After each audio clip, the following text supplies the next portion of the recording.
Good day, YouTube family. How are y'all doing today? Well, I am here today to talk about some of the struggles that I have, just a little transparency, because being pregnant is like such a difficult time, not only physically, but mentally. And I don't know if many people are talking about the mental struggles that come along with with being pregnant and how that feels for the woman inside, and maybe even some suggestions that the your partner or your significant other, your husband, wife, girlfriend, whatever it is, can do to help you, cope with some of the insecurities that come along with being pregnant. So I was journaling this morning because I got up and I started to just kind of do some self-reflection. Oh yeah, so I'm jumping into it. Subscribe to the channel and share this video with someone who's over 40 and pregnant, because this video right here, it really is going to talk about how to develop a strength and some things that you can put in place to start feeling more confident on your journey after, just while you're pregnant, because there's emotional things, there's physical things, there's hormonal things, there's just all kind of things that just kind of pile up on you. And even if you were super super strong before, it's like it can be really really debilitating. So as I was journaling this morning, that's where I was at. I was just thinking about, like, what is causing the emotion that I experience on a regular basis, because it's so sporadic, it's so up and down. Sometimes I feel really really good and mentally, and then sometimes I just feel so defeated, like everything in my life is just crumbling down because I'm not capable of doing some of the things that I used to do. And I get to a comparison, I get to comparing myself to people, and I just like it's just really really, it's really hard. So I wonder what causes these types of things, like, okay, so my husband, he's very, he works out all the time, he's very strong, and he's very physically fit. And I love it, but seeing that, because that's something that I used to be able to do, seeing that is very very, it's sometimes saddening to me, because I look at that and I'm like, well, I want to do that, or I want to feel myself, and I know that I could do it again. It's not that I can't do it again. It's just that, just in the moment, it just feels so incapable. Like, I used to get up early, just 5:30 every morning, and have my daily routine. And now if I get up at 5:30 in the morning, I'm no good the rest of the day. Like, the remainder of the day, the baby is like, sit your ass fucking down. And so I struggle with mentally digesting that concept, because, excuse me, I can't stop making my tears come. Hold on, let me get some tissue. Yeah, there we go. So this will be helpful.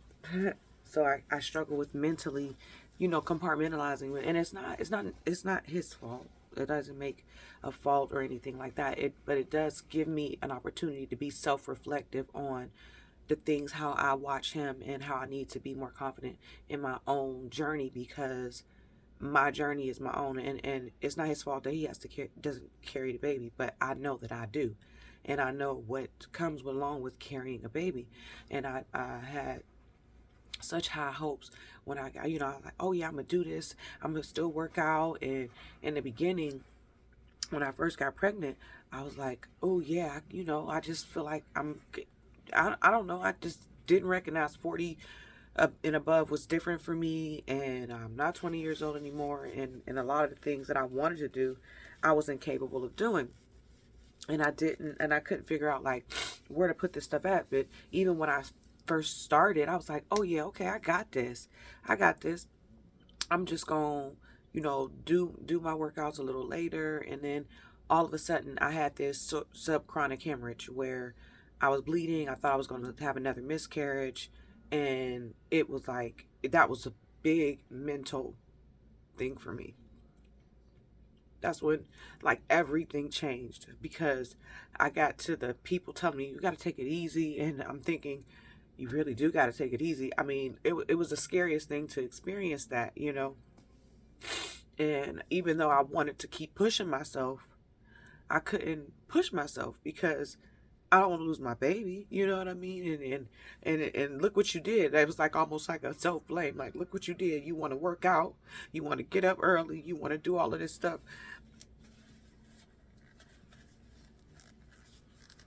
And although I know subchronic hemorrhages, you can't. There's no cause. You know, but it was very, it was mentally challenging because then I began to feel like I needed to rest more, which was what everyone was telling me, sit down. And now I'm at this point where I feel incapable of doing the things that I want to do. Like, I want to be so productive. My mental is scattered, and it's so annoying. It's so annoying. Like, I feel so like, ooh.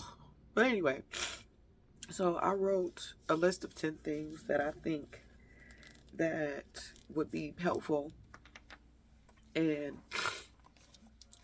and just working on building that level of confidence and decreasing the emotion behind it, and really trying to get focused, because I know that everything in life is a mental thing, and you have to first start with your mindset. So number one is beginning to see yourself succeed. I have to begin, like, I have to start right now beginning to see myself succeed. And I've been doing a lot of mental meditation on succeeding at giving birth, but I mean succeeding in life, in my dreams, because giving birth is not the only thing that I have left to do. There are so many things that I have left to do. There's so many aspirations and goals that I had prior to getting pregnant that I still need to complete. So number one is really just beginning to see yourself succeed. And I mean just doing lots of meditation, really seeing yourself, like visualizing it, visualizing the wins, visualizing you getting up again, visualizing your physically fitness coming back, just visualizing all of those things that have been building up as insecurities throughout this time. Number two is work on improving your daily routine. So getting up, at a regular time. It doesn't have to be an early time. It just has to be a regular time. And creating a routine in your day so that that routine, even though it's not the routine that you were used to, it's still a consistent thing, and you still find yourself being consistent with what it is that you're doing, so that you feel confident on a regular basis. Like, okay, I'm up at 8. I'm still reading every morning, and just doing those things that they may be later, but you can still accomplish those things, and really, really take out other things in the day, because you need to focus on, you really have to get your mental right. It's so important. Number three, believe in your own strength. It's something to watch. I don't know, like I was saying, my husband is strong, work out all the time, and I get to observe that on a regular basis. But I have to recognize that my strength is not his strength. My strength is completely different. I'm getting ready to push out a whole freaking baby, and I'm still about to keep kicking and working on my business and doing all of this. So the strength comes, it's not necessarily a physical strength. I have to build up my mental strength, and I have to believe in that, because there's something about immediate gratification where you want to be like, well, like, you want to be able to work out and jumping jack and push up and all of this kind of stuff. But believing in that mental strength is going to be really, really important in your success at making this happen and believing in yourself. Number four is read daily. Continue to read like I do. I try to get my reading in. Reading is something that takes mental energy as well for a young woman who might be having a baby, because you don't like think the same. Everything is emotional, the things that you read, but still continue to build that strength up by reading daily. And then that way it's a part of your routine. And so you're not getting out of routine when it's time. Once you get back to your normal self and your hormones get to regulating, you're still reading regularly. So make sure that you keep reading. Number five is meditate daily. These things are just things that people say all the time. In all the self-help videos, they're telling you to read, they're telling you to meditate. But it's really, really important for you to meditate and sit down with yourself for 15, 20 minutes, and just do whatever it is that you need to do. Release any negative energy or any negative thoughts that you may have had, because they come, and it can be difficult. You want to visualize you having a healthy, happy baby. You visualize yourself coming out of this in one whole piece, because it is kind of scary just dealing with, like, you about to push a whole baby out of your fucking vagina, bro. Like, literally about to come out, pounds of baby just getting ready to come out, and mentally preparing for that is can be difficult, because you spend a lot of time trying to live your life, but you have to prepare for what you're getting ready to go through as well. So, number 7, do things that increase your belief in yourself. And what I mean by that is, do like whatever it is that helps you feel more confident. If you feel like you're feeling like you're down and you're weak, get up, go out, go walking. And here we're cold, so we got to go walk around the mall, but go do that. Go, call your friend if you got one, say let's go out to eat. Just do something that takes you out of your home. And I can't wait. I'm gonna make sure I think maybe I'm gonna incorporate that in the end. But make sure that your husband knows to get you out the house too.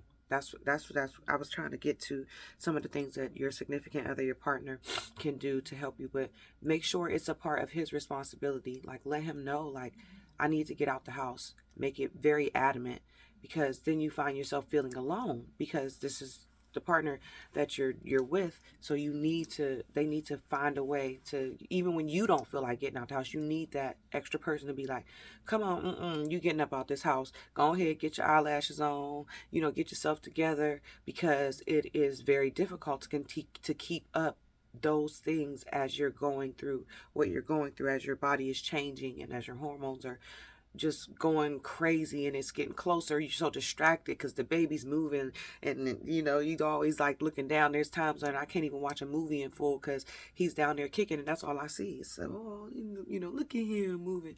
So yeah, really do those things, and have the people in your life that care about you help you do those things as well, because they may not remember that it's important for you to get out the house. It may not be their, you know what I mean? That's not their focus. They still focusing on themselves. You have to focus on you. You have to make it a responsibility of yourself and the people around you to help you with these things. And that can be difficult, because it's not the easiest thing to explain, but you have to do that. Okay, number 8, be honest with yourself. I had to be honest with myself. Yes, it makes me jealous that my husband can work out every day and get up and just walk around all free and not wobble. And yeah, absolutely. It does. I feel insecure about it. Like, everything about it is annoying. Like, oh my God, like I gotta sleep and you can just be up. You can read and focus, and I'm sitting here thinking about the baby. And it just feels, oh yes. But be honest with yourself. Like, make sure that you have some honesty in that, because if you don't recognize it and confront it, it can overwhelm you. So be honest with yourself. It's really, really important. Okay, so number 9, remember that your strength belongs to you. Can't nobody else work out for you. Can't nobody else read for you. Maybe you could listen, you're okay. But either way, no one else is going to be able to mentally clear your mind. Your strength belongs directly to you. How strong you feel on a regular basis, what you feel on a regular basis, you're going to have to control that. So in order for you to fight back, you got to remember that your strength belongs to you. And the last thing that I put on the list, it follows that, it kind of goes along with your strength belonging to you, and that is, look at yourself in the mirror every single day. Every single day, look at yourself in the mirror, because your body is changing. And if like me, coming from where I was very physically fit prior to getting pregnant, so it's very hard for me to look at myself sometimes, because it's like, look how fat I am, look how big I am, look how just, oh, I can't move like I want to. I can't even switch. I'm wobble. But you got to look at yourself every day, because you still have to remember that regardless, you have a life inside of you. You're beautiful, you're strong, and this is a reflection. The way you see yourself is a reflection of your strength. And when you're not looking at yourself, you just look and you just like I find myself looking in the mirror like, look at you. Oh, you just so tired, and I know that looking at myself, regardless how I feel about it, is going to affect the way I feel about myself. Because if I look at myself and feel like that, I'm going to find strength to change those things. So just be strong. If you're out there, if you're a pregnant mama and you are feeling any of the things that I felt, be okay with sharing your emotions. I would love to hear how you guys feel in the comments. It's a journey being pregnant, and finding the ability to maintain a level of calmness and a sensibility can be difficult, because you're going through so many different things, and mentally it's like nobody could really help you get through that. And having a good support system really, really helps. It does. But honestly, you doing this by yourself. You are gaining the weight. Your hormones are off balance. No one else is. You got to push this baby out. Nobody else do. You have to bounce back after you push this baby out. You know what I mean? So remember that you can do this. Remember, you are strong. Remember those tips, write them down. Really create yourself a daily routine. Look at yourself in the mirror. Find the beauty in every single day, everything that's happening. I know some of us don't want to look like, some of us, our nose spread and your lips get all big and your face break out. And, there's so many different things. But look at yourself every single day, and tell yourself you love yourself. And you know that this too will come to pass. And you'll be able to build up those things that just make you feel strong again. So please, like, again, share this video with someone who's over 40 and pregnant, who, if they're feeling down, they're not alone. You're not alone. Feeling weak can't come across with the process, but you are strong and you got this. So subscribe to the channel if you haven't already, and because we're going to be vlogging the birth of the baby, and I'm just time to show y'all how strong I truly, truly am. I'll let y'all know my progress on my list of things, the things that I'm doing to maintain my level of mental stability throughout this process. And y'all keep up the good work. I'm very, very proud of you, pregnant mamas, and I love it. All right. I have to do a separate video on the tips for that the husband can do, because this video is already too long. But y'all have a great day. I'll talk to y'all soon. Bye-bye.